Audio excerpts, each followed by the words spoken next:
पल भर के लापरवाही किसी की जिंदगी ले सकती है, वो है हार्ट अटैक। हार्ट अटैक बिना बताए आते हैं, लेकिन सही वक्त पर पहचाना जाए तो जिंदगी बच सकते हैं। अज्ञानता सबसे बड़ा खतरा है। हेलो दोस्तों, आप देख रहे हैं नर्सेस स्किल मेंटर, जहां हम हेल्थ केयर और नर्सिंग से जुड़ी इम्पोर्टेंट बातें सिंपल और ऑथेंटिक लैंग्वेज में शेयर करते हैं। आज के टॉपिक है हार्ट अटैक। ये क्या होता है, इसको कैसे पहचानें, हार्ट अटैक के वक्त घर पर क्या करना है, क्या स्टेप्स लेना चाहिए और कैसे प्रिवेंट करें, जैसे अटैक सिर्फ किसी किताब में हो, जिंदगी में नहीं। दोस्तों, अभी कुछ दिन पहले ही टीवी एक्ट्रेस शेफाली जारीवाला सिर्फ 42 ईयर्स की थी। उनका सडन हार्ट अटैक से घर पे ही डेथ हो गया। वो फास्टिंग पे थी, उन्होंने कॉस्मेटिक इंजेक्शन लिए थे। उनका बीपी इतना ड्रॉप हुआ है कि हॉस्पिटल ले जाने से पहले ही उनका कार्डियक अरेस्ट हो गया।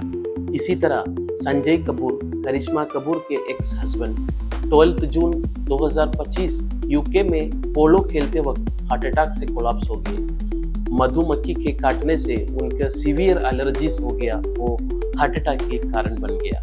और veteran film maker Partho Ghosh, जिसका 75 ईयर्स ओल्ड था, उनका भी 9 जून 2025 में हार्ट अटैक से निधन हो गया। यह सब दिखाता है कि आजकल हार्ट अटैक किसी भी एज में हो सकता है, चाहे आप फिट दिखते हो या यंग हो।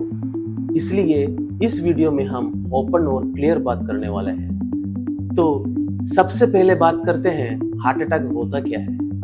हार्ट अटैक यानी मायोकार्डियल इंफ्रैक्शन तब होता है जब हार्ट तक ब्लड सप्लाई बंद हो जाए, हार्ट के मसल्स को ऑक्सीजन नहीं मिलता और मसल डैमेज होने लगता है। ये ब्लॉकेज जनरली फैट या कोलेस्ट्रॉल की वजह से होता है। इसे हम प्लेक कहते हैं। और जब ये रप्चर होते हैं, क्लॉट बन जाता है और ब्लड सप्लाई रुक जाते हैं। ये प्रोसेस साइलेंट भी हो सकता है और सडन भी।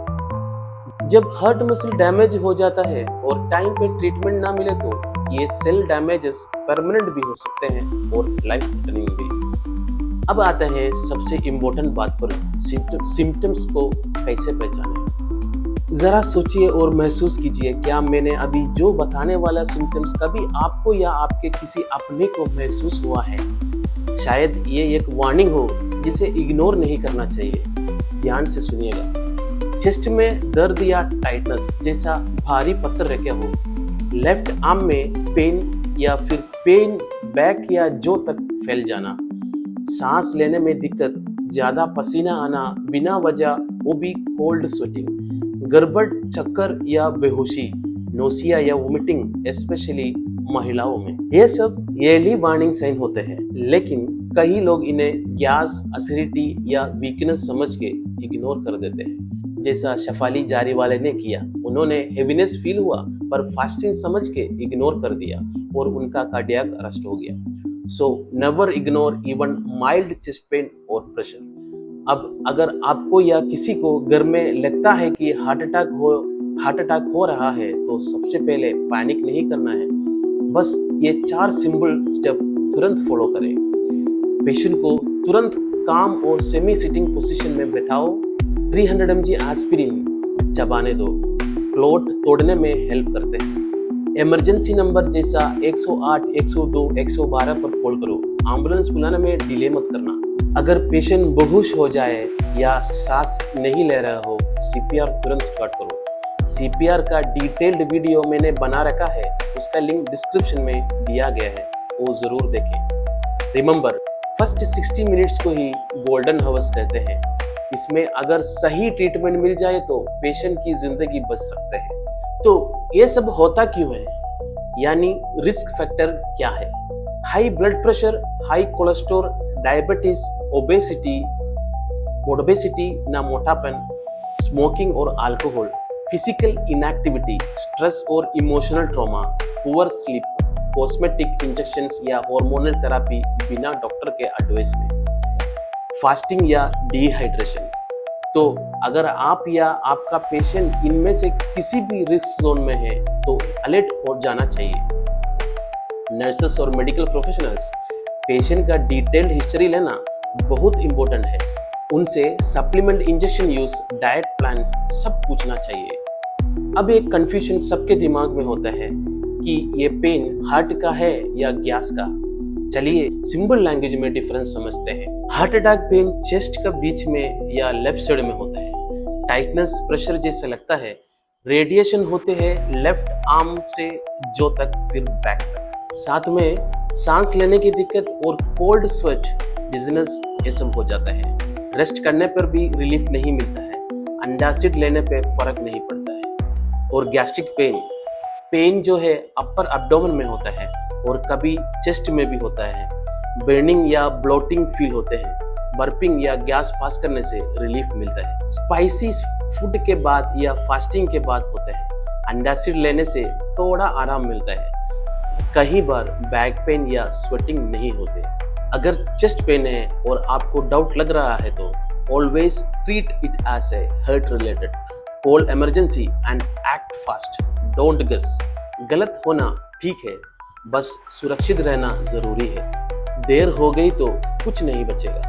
अब बात करते हैं प्रिवेंशन की, जो सबसे पावरफुल टूल है हार्ट अटैक को अवॉइड करने के लिए। हर आदमी को ये हैबिट्स डेली में डालनी चाहिए। हेल्थी डाइट, कम तेल और कम नमक। आपकी हेल्थ आपके हाथों में है। रोजाना सिर्फ 30 मिनट्स वॉक या योगा करना आपके फिजिकल और मेंटल वेलबीइंग के लिए बहुत फायदेमंद हो सकता है। स्मोकिंग और अल्कोहल का यूज तुरंत बंद करना चाहिए। ये दोनों आपके दिल, लिवर और इम्यूनिटी को डायरेक्टली अफेक्ट करते हैं। अपना बीपी, ब्लड शुगर और कोलेस्ट्रॉल रेगुलर इंटरवल्स पर मॉनिटर करना चाहिए। अर्ली डिटेक्शन ही बेस्ट प्रोटेक्शन है। 7 to 8 आवर्स की नींद लेना आपका ओवरऑल हेल्थ के लिए एसेंशियल है। मेंटल स्ट्रेस को मैनेज करना बहुत जरूरी है। इसके लिए अपनी हॉबीज में वक्त बिताइए और अपने लिए क्वालिटी टाइम निकालिए। और सबसे इम्पोर्टेंट, कोई भी कॉस्मेटिक या हार्मोनल थेरेपी बिना सर्टिफाइड डॉक्टर के एडवाइस के कभी ना लें। सेल्फ मेडिकेशन हार्मफुल हो सकते हैं। नर्सेस एजुकेट पेशेंट्स और उनके families about these lifestyle changes, specially जो हाई रिस्क जोन में है। जब एक बार हार्ट अटैक होता है तो वो सिर्फ एक मेडिकल इमरजेंसी नहीं होती, वो जिंदगी का एक टर्निंग पॉइंट होता है। अब वक्त है क्राइसिस से कंट्रोल की तरफ बढ़ने का। इस फेज में सही पोस्ट हार्ट अटैक केयर और नर्सिंग मैनेजमेंट से पेशेंट की रिकवरी सेफ और सस्टेनेबल बनाया जा सकता है। एक हार्ट अटैक होने के बाद पेशेंट की लाइफस्टाइल में सिग्निफिकेंट और लॉन्ग टर्म चेंजेस लाना बहुत जरूरी होता है। सबसे पहले रेगुलर कार्डियक फॉलोअप्स इंश्योर करना चाहिए, जिससे रिकवरी मॉनिटर्ड रहे। प्रिस्क्राइब्ड मेडिकेशंस को टाइम पर लेना क्रिटिकल है। किसी भी डोज को स्किप करना अवॉइड करें। लाइफस्टाइल में परमानेंट चेंजेस लाना होगा। अनहेल्थी हैबिट्स को रिप्लेस करना एसेंशियल है। बैलेंस्ड डाइट मेंटेन करना और फिजिकल एक्टिविटी ग्रेजुअली डॉक्टर के गाइडेंस के अकॉर्डिंग इंक्लूड करना चाहिए। स्ट्रेस मैनेजमेंट भी इक्वली इम्पोर्टेंट है। मेडिकेशन, काउंसलिंग या हॉबीज के थ्रू स्ट्रेस को कंट्रोल में रखना चाहिए। और फाइनली फैमिली मेंबर्स को भी एजुकेट करना चाहिए ताकि वो इमरजेंसी सिचुएशन में सपोर्ट और राइट रिस्पॉन्स दे सके। नर्सिंग केयर में फोकस होता है वाइटल्स चेक करना, ईसीजी मॉनिटरिंग और मेडिकेशन चार्ट बनाना, पेशेंट का डाइटरी प्लान मेंटेन करना और उनको इमोशनली सपोर्ट देना। पब्लिक के लिए एक ही मैसेज है, हार्ट अटैक किसी भी एज में हो सकता है। हर घर में अवेयरनेस जरूरी है और हर इंसान को बेसिक सीपीआर और सिम्टम्स रिकॉग्निशन आना चाहिए। और नर्सेस, हम सिर्फ दवा देने वाला नहीं, हम हेल्थ एजुकेटर्स भी हैं। हमारे एक टाइमली वर्ड या गाइडेंस किसी की जिंदगी बचा सकता है। अगर ये वीडियो आपको इंफॉर्मेटिव लगा तो लाइक करो, शेयर करो। नर्सेस स्किल मेंटर चैनल को सब्सक्राइब करना मत भूलो। नीचे डिस्क्रिप्शन में सीपीआर का फुल वीडियो दिया गया है, जरूर देखना। हेल्थ को सीरियस लो और हर एक जिंदगी के लिए एक स्किल मेंटर बनो। Thank you for watching.